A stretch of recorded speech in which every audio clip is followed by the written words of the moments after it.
Well, happy spring, everybody. It's spring. Spring has sprung. Although it's raining today. It's been so hot here in LA, and then it rained today, and I'll take it. I'm not ready for the heat. Yeah, I was gonna ask you if is it raining where you are right now? Because it's raining where I am, and I'm in San Diego, you're in Los Angeles. I mean, the president and our national security are texting each other war secrets, and it's smoking hot one day, it's pouring rain the next. I mean, this is a new life. This is a It new is a new normal life. we are living in. It is. It's a new life. You're absolutely right. That is funny. That is very, very funny. It's just a world where nothing surprises me anymore. Nothing. I am not shocked by anything. I am going with the flow of life because it is just jarring. Yeah, I couldn't agree more. That's about all I can say. Is I couldn't agree more. And then you're afraid if you do say anything, someone's going to bite your head off. That is, you're like, I just want to get up in the morning and then I just want to go to bed at night. And somewhere in between, I don't want to get cussed at. That's about it. That's about it, right? And like, I don't even want to go on social media anymore. I'm so sick of both sides of this political mess. I don't want to hear. I'm sick of both. I don't want to hear anymore. I have had it. But I'll tell you something. I have never. This is the first time this has ever happened to me. But I was watching something on TV, and I went online to find the person's profile, and I was gonna leave them like a message or a comment. I'm never one of those people. Wow. But okay, so there's this show called Married at First Sight. Yeah. If anybody else is watching that, raise your hand. This season was unbelievable. It was so good. And so anyways, they match people up, matchmakers match people up, and they meet at the altar. And they get married, and then they work on their relationship. And I guess the whole premise of it is so that you're taking it seriously, and that you're with like-minded people who are serious about marriage and relationships. Well, they match these two people up. This girl, Michelle, gets this guy, and she's like, okay. And then they start talking after the wedding, and he lives at home in his parents' basement. Oh, no. And he's a little frumpy. He's cute enough. He's got this wild mane of hair that he wears up in this like top front side ponytail that like hangs in his face. And he kind of like bobbles it around. And she can't stand him from the jump, right? She's a very like career oriented, goal, seeking, striving, go-getter. And this is not her match. And she's saying through the whole thing, I'm trying really hard because I know he's a nice enough guy. But I can't. Every time I try, it was like nails on chalkboard for her. I could feel her pain. And so as the season progresses, she seems like, and she really does give it, like she really does try to be nice to him and follow through. And she doesn't just, take off. But and he's like playing Mr. Nice Guy, and then all of a sudden things start to get a little fishy. Okay, well, turns out he and one of the other wives have been hitting it off and meeting up and getting together. No way. Totally. So they end up as a couple. Wow. And it's this whole like scandalous thing that happens. Everybody's up in arms. Everybody's pissed off. Everybody's disgusted. All of this. Except the producers. Except for the producers, of course. And then, yes, of course. And then they follow them after too. So then there's like a reunion, and then they follow up with them. Now it's turning into this like, well, we were meant to be together, and she was just awful to David. She was awful to him. And I'm sorry to try to catch up on it this morning. I see her start to think, I should have done this, and I could have been nicer here. And I want to say to her, no, you smelt that he was a bum. You smell his bum vibes from the jump. Yeah. He was not your guy. He was a scrub, and you could feel it. You sensed it. Stick with your intuition. You go. And listen, he is a nice enough guy, but this is dirty what they did.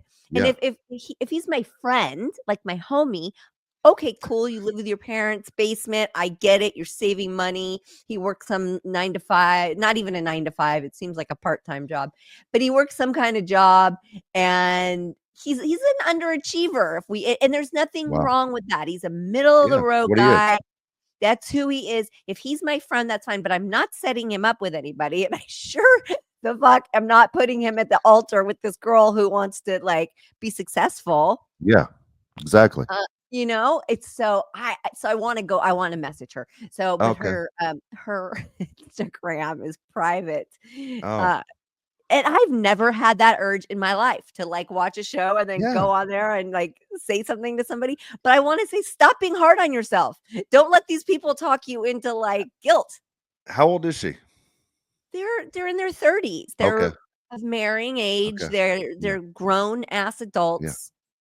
Yeah. Um, yeah, and the parents' basement was very basement-y. It wasn't even she even gave it a shot. He even was like, "I'll go look," because he's Yeah. like, "I've got my own private entrance," and all this. She's like, "Okay," so she gives it a shot. It's like low ceilings. He's got like a kegerator, Oh, no way. No way. it's No way. no way, no way. So if anybody else is watching this, I wonder if you agree with me or not because I think she gave it her shot, and her gut would not Yeah. let her Yeah. except this guy. He was a scrub. I got him. When did this season start? Like the one you're watching now? Because I swear I was watching this show. I must be a season behind. And I and, don't know. and the reason is my wife watches this, and every time I walk in the house, but I don't remember the storyline. So I think I'm on the wrong season. Okay, well, it's the latest season. Okay. We're now past the reunion, and we're now into like been a year since they've been Okay. married. Okay. Um, it's a good season. There's a Yeah. couple real serious characters on there, but yeah, I just no, her spidey senses was It no. sounds like the craziest idea for a show. You know what I mean? Yeah. But at the same time, I find myself feeling bad for certain people. Not to the point where I'm writing to them, but like I feel bad. Usually, I tell you what, I feel bad for the guys. I always think if the guys are willing to make a jump in, because a lot of guys you always hear are afraid of marriage. Making the commitment.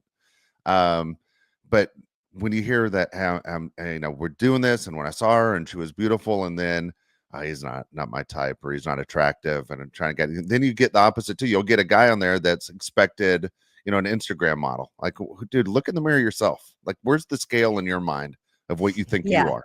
Like, unless you got a fun house, Marin, you'd see Brad Pitt. Dude, you don't match with what you think you match with. But it's really weird how people can't judge themselves. I have a lot of friends like that too, by the way, who can't judge what they think is their right form. Someone taught me this. You probably heard this, Nicole. If you ever say to someone, judge on a scale of 1 to 10, but you have to take 7 out because everyone wants to go 7. You got to take 7 out. So it's either an 8 or a 6. And that's the truth. You'll get the truth if you take the number 7 out. And That's I'm always funny. curious to know what people say. But yeah, try that I with like that. that one. Yeah, you always have to take 7 out because 7's is a safety net. Well, I think generally on these shows, they match people who are compatible. Like Yeah, I agree. it's feasible. Like, You and I they're see it. all kind of in the same pool of this could Yeah, work out. I think what the problem is, but it wouldn't be a crazy show if they didn't the pressure of the marriage is what's hard on all of these yeah, shows. Right? Because that's when it's like the 90-day fiance when they get that 90-day visa. yeah, It's like they have to get married, and on the like Love is Blind and Married at First Sight, it's this it's all or nothing. Either you get married or you yeah, walk away. Why can't you just date? And I hope that some of them go, okay, they matched us and we're a good match, but yeah, marriage, that's a big step. Like, can't we just date? Why do we have to get married? Why does it have to be married? But I know that they put that aspect in there so that people actually take it seriously yeah, and it's not just another dating hookup kind of yeah. situation. So they want people who are looking to get married, but wanting to get married and then actually meeting someone and marrying them in 30 days is like, that's it. That's a whole different story when it's in your face. So many of those shows too, you wonder how many people are into the show for the show idea and maybe finding love, and at the same time, how many of it are like, I'm just going to become super famous off of this. Like, I crave the fame part. Like, yeah, and I think with the producers, they probably have to, when they go through all the interview process of wondering, are you into the show for the game, whether it's The Bachelor or Bachelorette or any of these other shows, or are you in it because your whole goal is to parlay it into a whole nother career and you have no desire to make the show work? Right. I think that they do try to weed those people out, but Yeah. let's face it, some make it through, some are Yeah. really good at faking it until they Yeah. get on there. Um, so, I mean, you figure that a lot of them have to, some of them are wanting the fame, but I get it. I get the draw to it because um matchmakers are super expensive, and are they even trustworthy? At least if you're going on like a full production for a TV show, at least that the pool who they're pulling from of people is going to be huge. Yes. Their resources are just bigger, stronger, Exactly. bigger, better, you know what I mean? And they're weeding through people. They're making sure nobody's a serial killer or a rapist, you know what I mean? Like Yeah. they're doing all the background checks. They're doing all of that. They do the psychological testing. They do all of that. So Good. that whoever you're at least safe somewhat, you're Yeah. at least sort of like relatively as safe as you can be in these kind of situations. So I kind of get that part of it because you're like, they're going to pull good people, Yeah. so it's yeah. It it's Yes. it is interesting. What if okay, let me ask you, if one of your daughters said to you, "Hey, I'm gonna do the married at first sight thing," you would freak out, right? As a parent, you'd go, "What? Wait, I don't know." You're pretty open compared to a lot of people I know too. What would be your attitude? I mean, I would ask them why, what their intent, Yeah. like what the intention that they set for doing it. And then I might kind of get it because like I just said, dating is not Yeah. it's not an easy task. And online dating has gotten weird. Like I don't do any of the apps like that. It's all just too risky. So I mean, I don't know. I would know if one of my kids were doing it, I would know for sure they weren't doing it for the fame and they weren't doing it to be on TV. So I would Yeah. take it more serious. Yeah. But I don't see either of my girls. I Yeah. don't see either of my girls rushing to get married No. and trying to get somebody to set them up to get married. Your Um circumstance is a tough one though. Like your circumstance, like if you were looking to date and lead to, let's say, marriage or whatever else, you've never discussed that. But if you were looking to, hey, I'm ready to get in a relationship, you have like people know more about you than you know about them from the beginning. The scale's yeah, off, the and scale's way off. it is tough. Like I can't imagine. It's one of those things. I got married really young, and I wasn't on TV or radio yet, and a buddy of mine who I do my show with was in media by the time they started dating, and she knew who he was ahead of time. And I always think that's always tough, even with friends. I don't know if you go through this too. Again, I'm just a San Diego person, but it's one of those where I'm like, are you my friend because you're my friend? Are you my friend because you think it's cool to be friends with someone that's on a morning radio show or does the news at night? That kind of deal. And it's funny. I just, you and I were just talking about before we came on. One of my closest friends just passed away in the last 10 days, and I'm going to speak at his funeral. And one of the things I Oh, was thinking about that made him and I such good friends, he didn't give a shit what I did for a living. You know what I mean? He had two boys. I had two boys. We had the same values, and he was my friend when I wasn't working, and he was my friend when I was working. And I have friends that disappear all the time when I'm not working. And oh. so you start to go, okay, there's so many phonies out there. It's rare for me, just in my small bubble, but you're in a big bubble that I think it would be tough to date. Well, it is. And one step further than that is that somebody's intent might not be, oh, I want to date her or I want to be friends with her because she's Nicole Eggert. Yeah, there are those people, but Yeah, then there's this other whole gray area where they think they know who you are. So there's yeah, a preconceived notion or they love the idea of you and they're not even cognizant of that they're having those feelings. Do you know what yeah, I mean? So it's like you might love who you think I am, or you might love the idea of, but you have to get to know me, like who I yeah, am so I mean, I think with social media and podcasts and things like this, you do get to know people a little bit more. yeah, And the other side of that coin is if it's a good match, there's nothing wrong with somebody knowing who you are beforehand or, liking you and enjoying what you have to say and your personality and all what you stand for and all of that. There's really nothing wrong with that because that's inevitable. Like you can't do anything about that. People are yeah, going to know. And listen, even if I meet somebody who works in an office in a corner locked away all day long, I'm going straight to their social media. You know what I Yeah. mean? Like Yeah. we're all going straight to Google.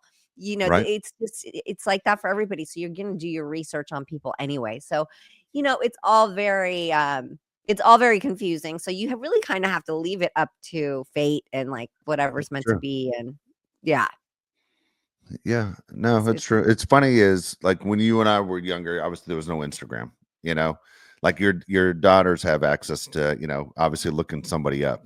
My son, when he was dating, was immediately, what's your Instagram? And he had to do the full background, like on the spot of yeah. no, hey, is this even worth taking 5 more minutes of my time? That kind of deal. And it is, yeah. It's kind of interesting to see what's a turn off, what's a turn on. Yeah, and the thing is a lot of people don't represent themselves fully 100% Of on social course. media either. Some people are total Only fakers, highlights. right? Like Yep. some of that is such bullshit. So, but you can kind of tell by going through comments and like who do they follow? And if it's like a guy Exactly. who follows nothing but hot chicks, Yeah. next, you Yeah. know, Yeah. True. yeah, Next. next. that's that's funny. No, again, the reality shows, you and I, we have that in common. We love this. They ran the last Beverly Hills last of the season last night. Did you catch It's up to it? Did you ever. watch it? Yeah, I did. Okay. And we know Garcelle has quit the show now. Did And whoa, you whoa, whoa, know, whoa. I didn't know. I didn't know she quit. oh, yeah, she made a big announcement last week. She has quit the show. I am Sh so glad she quit the show. I know. I was I just am beginning to not like her. I'm so happy she quit the show because I thought she was a person on the show that you couldn't fire. Like it would come off bad if you fired her. So I'm glad she quit the show. She quit the show, and the thing is I think she put all her eggs in the basket of Sutton Yep. and realized this was a bad hand. Yep. And when Sutton did not reciprocate the friendship properly, and Sutton was going to drop her like a hot Yep. potato in a heartbeat, and then she realized she never took the time to get to know the other women, Yeah. and all she had done is fight with the other Yeah. women for Sutton, and now Sutton is like leaving her in the dust. I think she had nowhere to go. Yeah. It was Yeah. not a She chose fun poorly. place for her. Yeah. Huh? She did. She chose poorly. She You know? chose poorly and she went all in. I mean, she Yep. didn't even just like kind of befriend Sutton. She was Sutton's ride or die for whatever reason. And I just don't yeah, that was a I'm bad glad she's choice. off the show. I'm really happy she's off. I am. I didn't like her on the show. I thought she was just there to start shit with everybody, and like literally went into a room going, "I'm going to find something wrong with the room." Every time. Yeah, don't look at me. Let's talk about Yeah. you. And it looks like in the reunion, I'm excited for the reunion. She gets up and walks out in the middle of Yeah. the reunion. I So saw they that. all kind of knew she had quit the show. And then I guess she didn't show up for cast photos and like the promo for the next season. Okay. And that was like a big indicator. And then she did a public announcement. Okay. Yeah, no, I saw the preview of her walking off. Everyone here can just go fuck themselves, which Yeah. is Yeah. which is always Everybody a funny way to leave a room, I know. Listen, I don't hate her for it. No, I It's don't not either. her space, It's not like Yeah. I think Garcelle's a bad human or anything like that. No. Not at all. No. They're on these shows for us to sit here and judge them. It's like what y- we do for fun. It's not Exactly nothing right. serious. Yeah, Yeah. she doesn't jive with these women, so she's out, and I don't blame her. She's got other stuff going on. But Bravo has this new show coming out, Love Hotel. Have you seen? No, I've not. I've It's not. coming out mid-April, and they've taken a couple of the housewives from different franchises and put them in a hotel, and it's a matchmaking Okay. dating kind of Yeah. thing, which it looks a little cringe. It's a kind of Yeah. cringe. I feel like you can't take these housewives and then just put them with average You men. can't. You can't. No, No, this is not going to you're right. match. Somebody No. has to understand their lifestyle. Somebody has to be able to afford their lifestyle. Somebody has to have the sense of humor for their lifestyle. Like this takes a special kind of, this Yeah. is not your average Joe. I So, watch these shows. I mean, obviously, most of them are they're women. So I look at these and I was go, okay, if I had to date one of them, I was thinking in my head on every show, who could I handle? And then I'm looking at Dorit yesterday talk, and I was just reading up on Dorit and PK before the show started about what they're going through, and they've been separated since like November, and they aren't divorced, but they've been legally separated, since November 2024. And then I'm watching her talk, and she's wearing gloves. She mentions, fashion first, and she's, dressed, extremely nice like she always is. But then she's wearing white gloves as she's doing her talking. Oh, her Chanel look. You're Yeah, talking you about saw the it. Chanel. You Yeah, saw it. I love And it. I think it's so yeah, cute. it's a great look. But I'm like, can I date someone that like walking around my house wearing white gloves? Like it No, was like, I'm like, walk this is a around. lot. Like this is a lot. Forget about the fact I couldn't afford her lifestyle. But two, I'm like, there's a lot going on here, that holy Well, she's cow. big into fashion, and that's, in her defense, that's a look for just a sit-down interview. She's not walking Yeah. around the house in her white lace gloves, Dave. She's not, like, cleaning up after her kids with the No, white gloves on. No, she's got a great sense of fashion style. No, I think and she needs to be single, I feel like. She needs to go spread her wings and I'm with live you. her life. Yeah. I think she's more afraid than he is, which in reality, as I said, we're talking about matching people up. If I was him, I'd be more nervous. I know he has a ton of money, but if I'm her, I'm like, I can almost, I'll be fine. But she's the one that seems hesitant right now about this relationship, about being over. I mean, if you look up his history, by the way, I didn't even know that he was married before and had 3 kids with another woman before he Yeah. married Dorit. Yeah, I didn't realize he had Yeah. 5 kids, and basically he's just not one. He's one of those guys not interested in being a stay-at-home dad. That's for sure. No, for sure. He's on the road. He Yeah, works with musicians and, that's what he does. That's a different kind of lifestyle. I feel like with Dorit, she needs to become an independent woman. She's been a kept woman, yeah, in all senses of the word. And there's so many women that rely so much on being taken care of, or, even if you're not like super uber wealthy like that, there's lots of like women who have to defer to their husband to ask for things, or like it has to be, or like they don't know how to do certain things because the husband always takes care of it. And yeah. I always look at that so wild. I'm always like, God, they would never have made it through my past year of what I've gone through. No, Never, never. There's so many people that would like just crumble. So they say everything happens for a reason, and I yeah, guess and all your hardships, you figure out how they make sense later in your life. And exactly. I look back and I'm like, well, this is why. It's because I needed to be able to handle a lot of stuff on my Yeah, own, and sure. not have anybody bringing me my soup. No, you want soup, you get up and you go make it yourself. You need to get to your chemo, you need to figure it Yeah, out. You need to get the kids ready, you need to pay the bills, you need to do it all.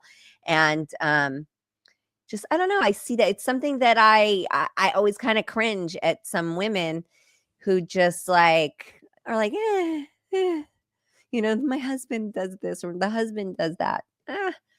And it's fine if you get yeah, together and it's like, okay, things are delegated out. Great. I'm all for that, and sharing responsibilities and all of that. But there are women who would not be able to do it on their own. oh, There I've are seen it. women, Yeah, yeah, no, it's I've seen it. Yeah, yeah, you're right. it's a lot. There's a lot Yeah, of women out there like that. And I've been asked to speak. God, does anybody else's life like this? Is like, I decided, okay, I'll do some like speaking engagements, and I get 3 things, and they're all on the same day.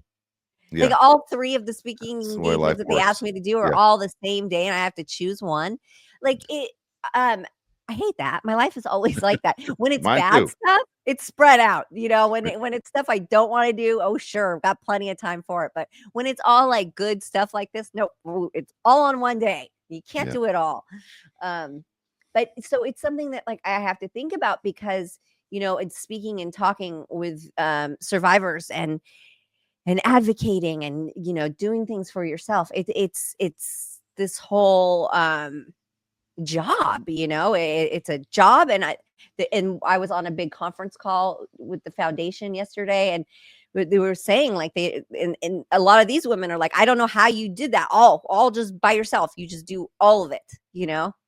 And yeah, well, yeah, I don't have an option, but I know that I was single leading up till now so that I could handle this. Like all the Yeah. pieces fall into place. Yeah. When you're doing your speaking, do you enjoy it? I haven't done it yet. Oh, you haven't This is done one the of them thing. yet. I got I it. You just haven't done one yet. And okay. here's the thing is that um something about me now is I get emotional, like I get emotional super easy. So I'm afraid that I'm gonna start talking and I'm gonna start crying. It's Like fine. It's that's fine. my biggest fear is that I'm gonna get choked up and not be able to talk. The nerves part of it, I think I'll be okay. Everybody gets nervous, whatever. But I just don't want to be I don't want to cry or like not be able to speak because I'm I'm choked up. No, it's I think it's fine. I think it's acceptable. I think it's fine. I mean, you pull it together. I don't think there's anything wrong with showing emotion. I don't know. I just if you're telling your story and if there's pain there, I don't think there's anything wrong with it. I don't think you should be embarrassed or afraid of that. No, I'm not. I'm not. And I feel like when I have a speech written out and I've got direction and I know where I'm Yeah, going with my story and I've things to say, it's different than just getting up there and winging it, right? And just yeah. flying off the cuff and speaking from the heart. That's a little bit different. So yeah, no, that'll be a new experience for me. It's and those opportunities are starting to pop up. But like I said, I would have had 3 under my belt, but they're all on the same day. It's all So right. You'll I get only more have to do one. opportunity. Do you mind if it is the subject your fight with cancer, or is your subject about your career? It's the subject is cancer, breast cancer, Okay, and that's fine. yeah, no, it's No one great. expects you not to be emotional. That's huge. It's a hell of a Yeah, fight. It's a hell of a fight. it's a hell of a fight. It's a hell of a fight, but, yeah, that's my fear. Everybody's got their own fears, but I feel like I'm not Mhm. gonna be able to talk and open my mouth and nothing's gonna come out. You know what? I don't know. I don't think you. I think you'll help people. I think it's a great idea that you're speaking. I do speeches. I did one last night. It's at San Diego State. Actually, I spoke, but it's on fentanyl awareness. It's if you're new to the show, I lost my youngest son to fentanyl, and it takes a lot. And the way yesterday, I took my wife with me. They asked that will Rita come, and I said, yeah, she'll do this one because it's tough. After she speaks, she literally goes to bed and does not come out for 3 or 4 days. She just has a tough time talking about losing her son. Yeah. And I said, if I go, when we talk, that you can tell when you make a connection. I said, all it takes is one. I mean, we're talking life or death. You're talking life and death, Nicole. And so when we're in this room and a bunch of college kids and you could see who's engaged. And I'm saying, you know what? Hopefully their parents aren't dealing with what we're dealing with one day. That's the whole point. And cancer's not one that you pick to have cancer, but if they're going, what, these were her battles. I remember her saying this, and now that I'm in the fight, this is what she used to cope. This is how she kept going. Yeah, I think it would be a huge inspiration for what you could do to help people. Yeah, I have a lot. I do. I have a lot to share, and it's wild because you can feel like you're being repetitive, but the statistics came out. The latest statistics came out that over 50% of women over 40 are not doing their mammograms. Wow, So it's amazing. when you think you're being repetitive and you think you're banging your head on the wall, it's people still need to hear it. And Exactly. actually the foundation that I will be speaking for, it's actually a little bit deeper than that and it's kind of crazy. It's they help women do reconstruction. Because a lot of people are not aware is that reconstruction is not covered by insurance. Wow, I didn't know that. No. And if it is, there's big deductibles and the problem is that it's not like a one and done surgery. A lot of Yeah. times it's 4 to 8 surgeries we're talking about to be finished. And there's just a lot of not great surgeries happening and infections happen. It's a whole thing. And in the women who are covered, there are women who have been on a waiting list for like 5 to 10 years to get their surgery and they still have not got it. So after their mastectomy, they're still waiting 5 to 10 years. And it's Wow. much harder to get the reconstruction at that point because so much scar tissue. It's a thing. And Wow. what we disguise mastectomy. I swear mastectomy was made by a man to make himself feel better. it's amputation, and let's call it what it is. And if somebody gets a limb amputated, you don't expect them to not get a prosthetic. Yeah. You know what I'm saying? Of And course. and I'm not comparing not having boobs to not having a limb. I don't mean it that way, but it is amputation of the body. There is still all the psychological Agree. traumas that come along with it. There's the ghost aches and pains and itching. Like my left nipple itches. I don't have a left nipple. It itches. Like I can feel it, and there's nothing to describe. It's a whole mind trip. But so it does fall under amputation when you medically, it is. So it's a bigger thing, and people aren't talking about it. Women are like embarrassed, and men cringe. A lot of men cringe at it, and it's just something that needs to be dealt with. And this wonderful foundation does this for women. That is And they have fantastic. top surgeons across the United States that donate their time and help these women. And so since I'm going through that process right now myself, I can speak on it. So I think it's important. yeah, I think it's it's really important. I'm glad important. you're doing it. Really glad Yeah. you're doing it. That's Yeah, like I said. that's great. That's Yeah. seriously, and it's as I said, it's terrible just even for the mindset. But the fact you're to me, you're doing a service. I think it's admirable. It's awesome. Well, thanks. You Yeah. got to give so much. I feel like so much has been given to me. I need to give back as well. And it's what makes you feel good. And, so many people would say to me, a year from now, you're going to look, you're not even going to remember this. And, this is going to be in your past. All of that. Let's also stop that nonsense. Yeah, There that's ridiculous. there are some women that get to have, like, they catch it early. This is why early detection, people. This is why it's important. You can just have your lumpectomy or your surgery, maybe do a little chemo, maybe not, and then move on with your life. For the rest of us who did not catch it early, this is an ongoing thing. I am in treatment 4 days out of the month in that treatment room, there in the same place, right where I started. There's no getting away from it. No. It's an ongoing thing. So for me now, since I can't get away from it, let's talk about it, and let's talk about it in a positive way, and let's move the needle forward on, the positive of it all, because you can only sit and worry about it for so long. You gotta share a story. So Absolutely. let's switch gears here for a Okay. product alert. There's this company called Wonder Skin, and they have Wonder Brow. And my eyebrows are just not quite the same now that they came back. They're there, and I get to draw them in. But Wonder Brow makes this whole kit, and I really wanted to try it. And I contacted them, and they said sure, and they sent me a package. Well, they sent me a whole lip kit package. I'm not complaining. I got a lip kit package from them, and there's a lot of that stain that is so in right now, the peel off stain. But there was a little gem in the package, and I would have never thought to get it. And it's made by Wonder Skin. It goes on clear. It's a clear gloss, and then mine turns into a tint. And it's the lip rehab serum oil. And it's this little thing, and it comes in different colors. It also comes in clear. And mine turns like you can see the light pink that it turns once you've put it on, but it's a clear, and it moisturizes. So they're saying put this on before you use the lip tint, because if anybody's using that lip tint, that it can like leave dark spots. It can be uneven. And so they say use this before to hydrate the lips. I love it. I love it. I love it. It'll run you $20.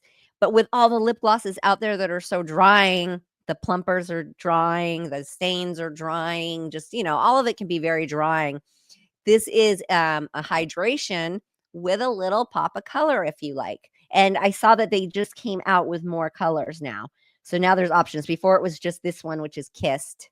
And they had Kissed and Clear. And now they came out with 4 more colors that look pretty cute too. But it's adorable. It's really kind of that no makeup.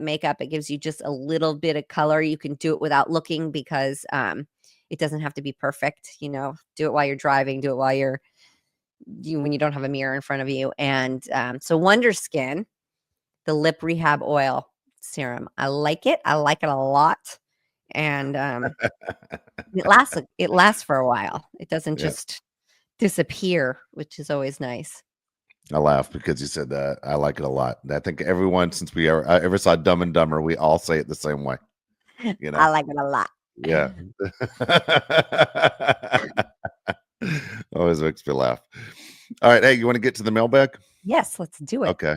Again, you have a question for Nicole. It's easy. All you have to do is go to perfectlytwistedpod.com and go to Nicole's mailbag. It's at the top of the page, and we'll get those in for you. All right. We have 5 questions from Brooklyn Walder. Okay.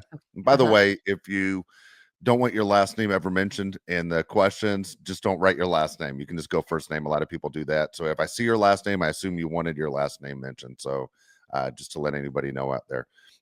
First question is, Nicole, what was your favorite acting role? Wow. Wow. Is that tough? That Is that is like tough. is it like your kids where it's hard to choose? Yeah, you can't have a favorite. There's so many different ones for so many different reasons. Um, I always go back to Fantasy Island. Like that was sort of a dream job for me as a kid. I was obsessed with Fantasy Island, and then I got to go there and be on set and interact with, Mr. Rourke and Tattoo, and It's really cool. yeah, super amazing. That was a super fun job. Um, I really love doing Holiday Switch, which a lot of people are fans of that show. It has a great little cult following. It was just a fun project to work on, and a fun character and fun story, fun cast, fun crew, the whole thing, fun location. It was just one of those little magic in a bottle. And then, Who's the Boss and Charles in Charge, do those live audience. Those days are over, and they were just that energy and that excitement and that format. It's just so fun, and knowing a character so well that it's like second nature to you. And you really get to have fun with that. So I can't really pick a favorite. There's no favorite that we had. That's like picking a favorite kid. Depends on the day. Yeah, right. So when you did I gotta ask you, when you did Who's the Boss, was that your first time as a young person in front of a live TV audience? Like, I know you've been in front of a live audience before, but I mean, it was a highly successful show. You knew the show Yes. before you went on, and then all of a sudden, here you are, and like a major role on that show. Yes, it was my introduction to sitcom work, Yeah. and it's so wild because that when you there were these days where you would do, like a table read, and then you would do blocking, blocking meaning, like, figuring out where you're standing and everything like that, but the one day was in a rehearsal hall, so they would do a really rough, like, on your feet run through of the script, but instead of being on the set, there were, like, tape marks on the floor of, like, "Here's the sofa. Here's the Oh, kitchen counter," and I was so confused, like, it was like I just found myself, like, looking down, like, "Okay, where," you know and there's no handbook that comes with this. yeah, You watch and you learn. So to be able to learn something like that on a show like that, with that caliber of cast and that quality of TV programming, was such a gift. And our parts were like in and out, and it wasn't, so I got to be able to watch, okay, sort of like get the gist of, this is how you do it. And Tony Danza was just so super friendly and helpful, and it's showing you, nice.